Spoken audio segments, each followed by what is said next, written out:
Coldplay Band.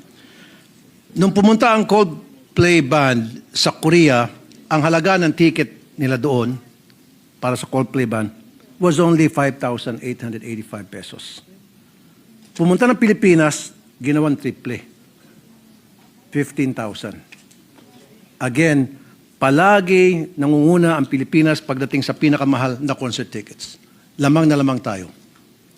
Pero this time, siyempre lahat tayo gusto tayong lamang. Pero this time, ayokong lamang tayo.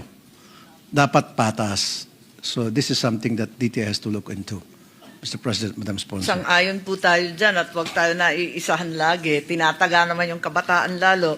Yung Coldplay, hindi dapat ganyan kamahal. Medyo laos na rin sila. Naabutan ko pa yun. Kaya sana mas mura ng kaunti. At siguraduhin ko na yung DTI talagang imbestigahan yan.